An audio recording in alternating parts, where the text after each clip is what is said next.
ओम शांति। आज है 28 मई 2025।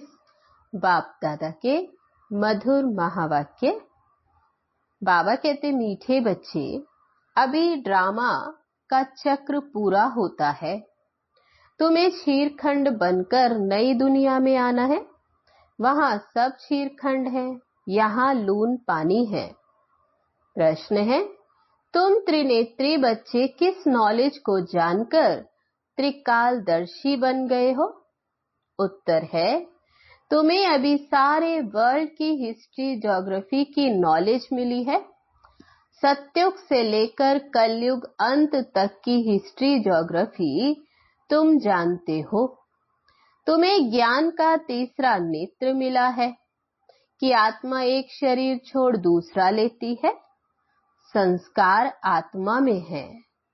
अब बाप कहते हैं, बच्चे, नाम रूप से न्यारा बनो, अपने को आत्मा अशरीरी समझो। गीत है, धीरज धर मनवा, तेरे सुख के दिन आएंगे। ओम शांति। कल्प कल्प बच्चों को कहा जाता है और बच्चे जानते हैं, दिल होती है कि जल्दी सतयुग हो जाए तो इस दुख से छूट जाए। परंतु ड्रामा बहुत धीरे धीरे चलने वाला है। बाप धीरज देते हैं, बाकी थोड़े रोज हैं। बड़ों बड़ों द्वारा भी आवाज सुनते रहेंगे, दुनिया तो बदलनी है। जो भी बड़े बड़े हैं, पोप जैसे, वह भी कहते हैं दुनिया बदलने वाली है। अच्छा, फिर पीस कैसे होगी? इस समय है सब लून पानी। अभी हम शीरखंड हो रहे हैं। उस तरफ दिन प्रतिदिन लून पानी होते जाते, आपस में लड़ झगड़ कर खत्म होने वाले हैं। तैयारियां हो रही हैं। बाबा कहते, ड्रामा का चक्र पूरा होता, पुरानी दुनिया पूरी होती, नई दुनिया की स्थापना हो रही है। नई दुनिया सो पुरानी, पुरानी सो नई दुनिया फिर बनेगी। इसको दुनिया का चक्र कहा जाता है, जो फिरता ही रहता। ऐसे नहीं लाखों वर्ष बाद पुरानी दुनिया नई होगी, नहीं। तुम बच्चे अभी अच्छी रीति जान चुके हो, भक्ति बिल्कुल ही अलग है। भक्ति का कनेक्शन रावण के साथ है, ज्ञान का कनेक्शन राम के साथ है। ये तुम अभी समझ रहे हो। अभी बाप को बुलाते भी हैं कि हे पतित पावन, आओ, आकर नई दुनिया स्थापन करो। नई दुनिया में जरूर सुख होता है। अभी बच्चे छोटे अथवा बड़े सब जान गए हैं कि अभी घर चलना है। तब बाबा कहते, अभी जान गए हो कि अब घर वापस लौटना है। ये नाटक पूरा होता, हम फिर से सतयुग में जाएंगे, फिर 84 जन्मों का चक्र लगाना है। स्व आत्मा को दर्शन होता है। सृष्टि चक्र का अर्थात आत्मा को ज्ञान का तीसरा नेत्र मिला है। उसको कहा जाता है त्रिनेत्री। अभी तुम त्रिनेत्री हो और सभी मनुष्यों को ये स्थूल नेत्र हैं। ज्ञान का नेत्र कोई को भी नहीं है। त्रिनेत्री बने तब त्रिकालदर्शी बने, क्योंकि आत्मा का ज्ञान मिलता है ना। आत्मा ही एक शरीर छोड़ दूसरा लेती है। संस्कार आत्मा में रहते हैं। आत्मा ही अविनाशी है।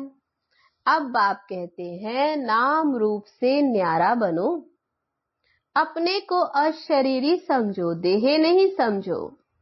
ये भी जानते हो, हम आधा कल्प से परमात्मा को याद करते आए हैं। इसमें जब जास्ती दुख होता तब जास्ती याद करते। अभी कितना दुख है, आगे इतना दुख नहीं था। जब से बाहर वाले आए हैं, तब से ये राजाएं लोग भी आपस में लड़े, जुदा जुदा हो गए हैं। सतयुग में तो एक ही राज्य था। अभी हम सतयुग से लेकर कलयुग अंत तक की हिस्ट्री ज्योग्राफी समझ रहे हैं। सतयुग त्रेता में एक ही राज्य था। ऐसे एक ही डिनाइस्टी कोई की होती नहीं। तब बाबा कहते केवल सतयुग में एक ही डिनाइस्टी, एक ही राज्य, बाकी और समय नहीं होती। क्रिश्चियन में भी देखो कितनी फूट है, वहां तो सारा विश्व एक के हाथ में रहता है। सतयुग में वहां सिर्फ सतयुग त्रेता में ही होता है। ये बेहद की हिस्ट्री ज्योग्राफी अभी सब तुम्हारी बुद्धि में है। और कोई सत्संग में हिस्ट्री ज्योग्राफी अक्षर नहीं सुनेंगे, वहां तो रामायण महाभारत आदि सुनते। यहाँ वह बातें हैं नहीं, यहाँ है वर्ल्ड की हिस्ट्री ज्योग्राफी। अभी तुम्हारी बुद्धि में है ऊंचते ऊंच हमारा बाप है। बाप का शुक्रिया है जिसने ये सारा ज्ञान सुनाया। एक आत्माओं का झाड़ है, दूसरा मनुष्यों का झाड़ है। मनुष्यों के झाड़ में ऊपर में कौन है? ग्रेट ग्रेट ग्रैंडफादर ब्रह्मा को ही कहेंगे। ये जानते हैं ब्रह्मा मुख्य है, परंतु ब्रह्मा के पीछे क्या हिस्ट्री ज्योग्राफी ये कोई नहीं जानते। अभी तुम्हारी बुद्धि में है ऊंचते ऊंच बाप परम धाम में रहते। बाबा कहते अभी तुम्हारी बुद्धि में है कि ऊंचते ऊंच बाप है और वो रहते भी परम धाम में। फिर सूक्ष्म वतन का भी अभी तुमको मालूम है। मनुष्य ही फरिश्ता बनते, इसलिए सूक्ष्म वतन दिखाया। तुम आत्माएं जाती हो, शरीर तो सूक्ष्म वतन में नहीं जाएगा। जाते कैसे हैं? उनको कहा जाता तीसरा नेत्र, दिव्य दृष्टि अथवा ध्यान भी कहते हैं। तुम ध्यान में ब्रह्मा विष्णु शंकर को देखते हो। लोग दिखलाते हैं कि शंकर ने आंख खोली, खोलने से विनाश हो जाता। अब इनसे तो कोई समझ ना सके। अभी तुम जानते हो विनाश तो ड्रामा अनुसार होना ही है। आपस में ये लड़कर सब विनाश हो जाएंगे। बाकी शंकर क्या करते? ये सब ड्रामा अनुसार नाम रख दिया तो समझाना पड़ता है। ब्रह्मा विष्णु शंकर ये तीन है। स्थापना के लिए फिर ब्रह्मा को रखा है, पालना के लिए विष्णु को, विनाश के लिए शंकर को रख दिया। वास्तव में यह बना बनाया ड्रामा है। शंकर का पार्ट कुछ भी है नहीं। ब्रह्मा और विष्णु का पार्ट तो सारे कल्प में है। ब्रह्मा सो विष्णु, विष्णु सो ब्रह्मा। ब्रह्मा के भी 84 जन्म पूरे हुए तो विष्णु के भी पूरे हुए। बाबा कहते दोनों आत्मा तो एक ही है। शंकर तो फिर जन्म मरण से न्यारा है, इसलिए शिव और शंकर को फिर मिला दिया। वास्तव में शिव का तो बहुत पार्ट है, पढ़ाते हैं। तो बाबा कहते मेरा तो फिर भी पार्ट है, पढ़ाता भी हूँ। भगवान को कहा ही जाता है नॉलेजफुल। अगर वह प्रेरणा से कार्य करता तो सृष्टि चक्र का ज्ञान कैसे देता? इसलिए बाप समझाते हैं बच्चे, प्रेरणा की तो कोई बात ही नहीं, बाप को तो आना पड़ता है। बाप कहते बच्चे मेरे में सृष्टि चक्र का ज्ञान है, मेरे को ये पार्ट मिला हुआ है, इसलिए मुझे ही ज्ञान सागर नॉलेजफुल कहते हैं। नॉलेज किसको कहा जाता? वह तो जब मिले तब पता पड़े, मिला ही नहीं तो अर्थ का कैसे मालूम पड़े। बाबा कहते आगे तुम भी कहते थे ईश्वर प्रेरणा करते हैं, वे सब कुछ जानते हैं। हम जो पाप करते ईश्वर देखते हैं। बाप कहते ये धंधा मैं नहीं करता, ये तो जैसा कर्म करते उनकी खुद ही सजा भोगते, मैं किसको नहीं देता, ना कोई प्रेरणा से सजा दूंगा। मैं प्रेरणा से करूं तो जैसे मैंने सजा दी। कोई को कहना कि इनको मारो ये भी तो दोष है, कहने वाला भी फंस पड़े। शंकर प्रेरणा दे तो वह भी फंस जाए। बाबा कहते, मैं तो तुम बच्चों को सुख देने वाला हूँ, तुम मेरी महिमा करते हो बाबा, आकर दुख हरो। मैं थोड़े ही दुख देता हूँ। बाबा कहते, अभी तुम बच्चे बाप के सन्मुख बैठे हो तो कितनी खुशी होनी चाहिए। यहाँ डायरेक्ट भाषणा आती है। तब मधुबन में आते बाबा से मिलने तो बाबा कहते हैं डायरेक्ट भाषणा आती है, बाबा हमको पढ़ाते हैं। इसको मेला कहा जाता। सेंटर्स पर तुम जाते, वहां कोई आत्माओं परमात्मा का मेला नहीं कहेंगे। आत्माओं परमात्मा का मेला यहाँ लगता मधुबन में। ये भी तुम जानते हो मेला लगा हुआ है। बाप बच्चों के बीच में आए हैं। आत्माएं सब यहाँ हैं। आत्मा ही याद करती है कि बाप आए। ये सबसे अच्छा मेला है। बाप आकर तुम आत्माओं को रावण राज्य से छुड़ा देते हैं। ये मेला अच्छा हुआ ना, जिससे मनुष्य पारस बुद्धि बनते। उन मेलों पर तो मनुष्य मैले हो जाते हैं, पैसे बर्बाद करते रहते, मिलता कुछ भी नहीं है। उनको मायावी आसुरी मेला कहा जाता। ये है ईश्वरीय मेला। रात दिन का फर्क है। बाबा कहते तुम भी आसुरी मेले में थे, अभी हो ईश्वरीय मेले में। तुम ही जानते हो कि बाबा आया हुआ है। सब जान जाए तो पता नहीं कितनी भीड़ हो जाए। तो बाबा कहते सबको पता लग जाए तो कितनी भीड़ हो जाए। इतने मकान आदि रहने के लिए कहां से लाएंगे। पिछाड़ी में गाते भी हैं, अहो प्रभु तेरी लीला।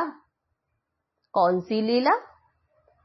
सृष्टि के बदलने की लीला। ये सबसे बड़ी लीला है। पुरानी दुनिया खत्म होने से पहले नई दुनिया की स्थापना होती है। इसलिए हमेशा किसको भी समझाओ तो पहले स्थापना, विनाश, फिर पालना कहना है। तब बाबा कहते इस रीति समझाना। जब स्थापना पूरी होती है तब फिर विनाश शुरू होता और फिर पालना होगी।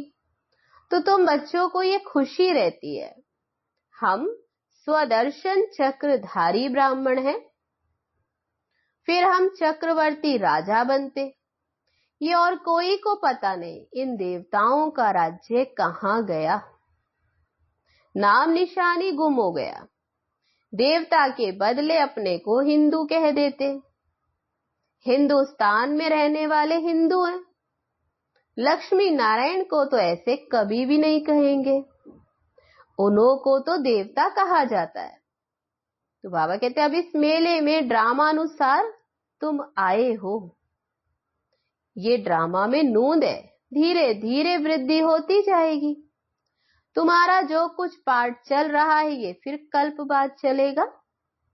ये चक्र फिरता रहता है। फिर रावण राज्य में आसुरी पालना होगी। बाबा कहते तुम अभी ईश्वरीय बच्चे हो, फिर दैवी बच्चे, फिर क्षत्रिय बनेंगे। तुम जो अपवित्र प्रवृत्ति वाले बन गए थे सो फिर पवित्र प्रवृत्ति वाले बनते हो। है तो ये भी दैवी गुण वाले मनुष्य ना। बाबा कहते बाकी इतनी भुजाएं आदि दे दी हैं। विष्णु कौन है ये कोई भी बता न सके।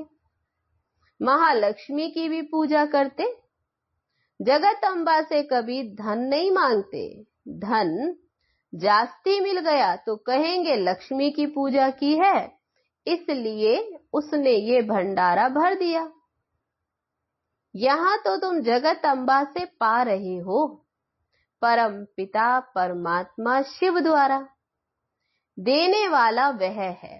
तो बाबा कहते हैं अभी तुम्हारी बुद्धि में देने वाला तो एक बाप है। तुम बच्चे बाप दादा से भी लकी हो। देखो जगदम्बा का कितना मेला लगता, ब्रह्मा का इतना नहीं। ब्रह्मा को तो एक ही जगह बिठा दिया। अजमेर में बड़ा मंदिर है। देवियों के मंदिर बहुत है क्योंकि इस समय तुम्हारी बहुत महिमा है। तब बाबा कहते तुम भारत की सेवा करते, पूजा भी तुम्हारी जास्ती होती। तुम लकी हो। जगत अम्बा के लिए ऐसे कभी नहीं कहेंगे कि वह सर्वव्यापी है। तुम्हारी महिमा होती रहती। ब्रह्मा विष्णु शंकर को भी सर्वव्यापी नहीं कहते, मुझे कह देते हैं कण कण में है। कितनी ग्लानि करते हैं। तब बाबा कहते तुम्हारी मैं कितनी महिमा बढ़ाता हूं। तुमने कितनी बाप की ग्लानि की और बाप आकर कितना महिमा बढ़ाते, महिमा योग्य बनाते। भारत माता की जय कहते हैं ना। भारत माता तो तुम हो ना, धरनी नहीं। धरनी आदि जो अब तमो प्रधान है, सतयुग में सब सतो प्रधान हो जाते। इसलिए कहते हैं देवताओं के पैर पतित दुनिया में नहीं आते। जब सतो प्रधान धरनी है तब आते। अभी तुमको सतो प्रधान बनना है।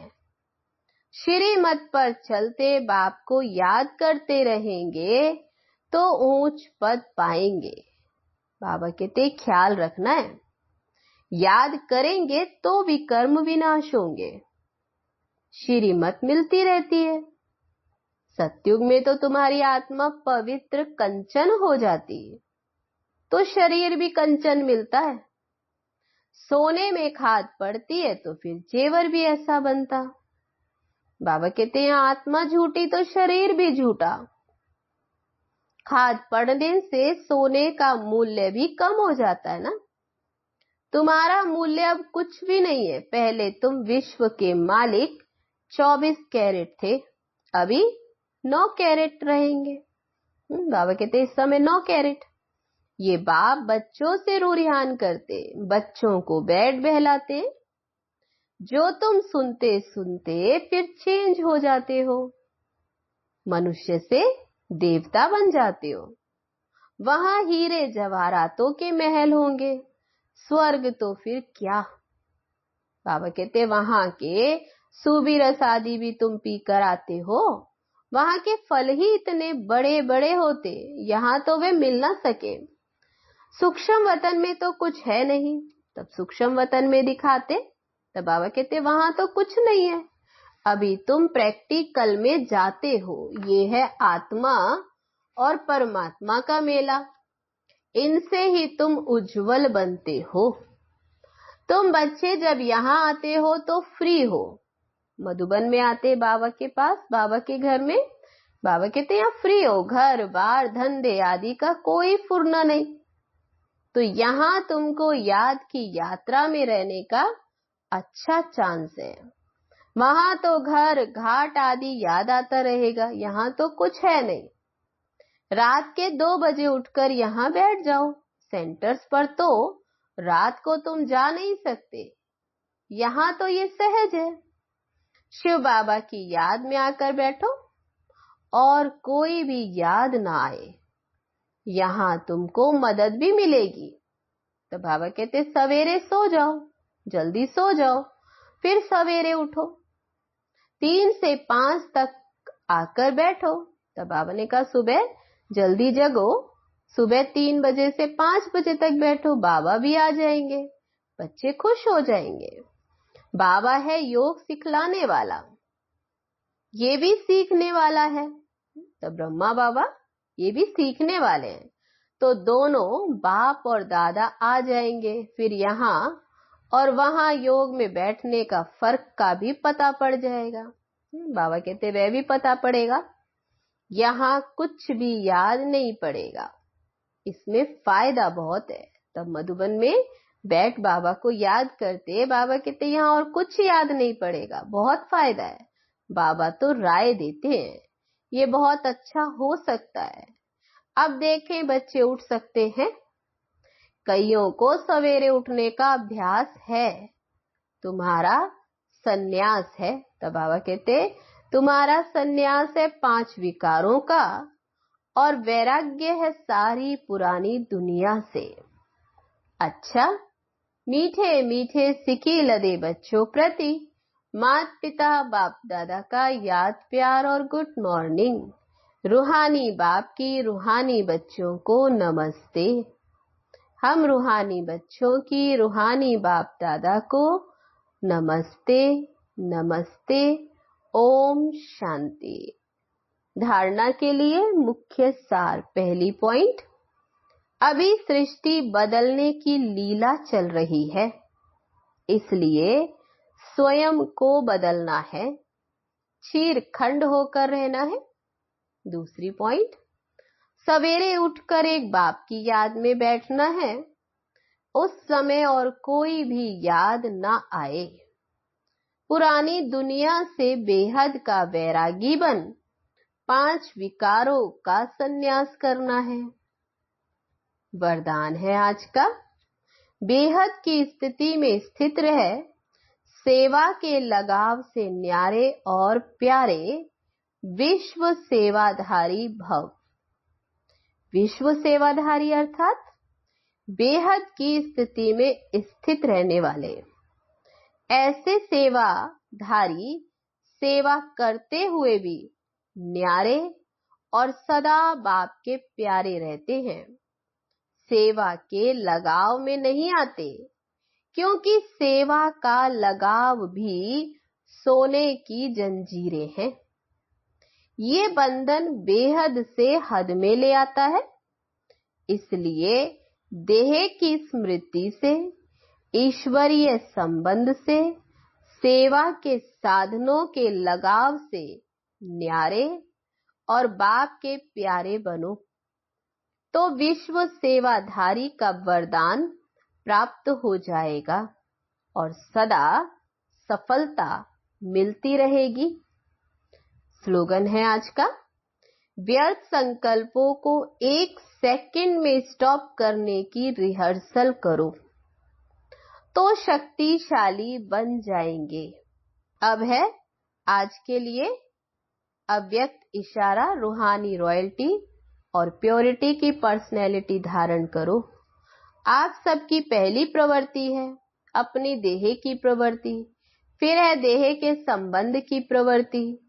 तो पहली प्रवृत्ति देह के हर कर्मेंद्रिय को पवित्र बनाना। जब तक देह की प्रवृत्ति को पवित्र नहीं बनाया, तब तक देह के संबंध की प्रवृत्ति चाहे हद की हो चाहे बेहद की हो, उसको भी पवित्र नहीं बना सकेंगे। तो पहले अपने आप से पूछो कि अपने शरीर रूपी घर को अर्थात संकल्पों को, बुद्धि को, नैनों को और मुख को रूहानी अर्थात पवित्र बनाया है। ऐसी पवित्र आत्माएं ही महान है। अच्छा, ओम शांति।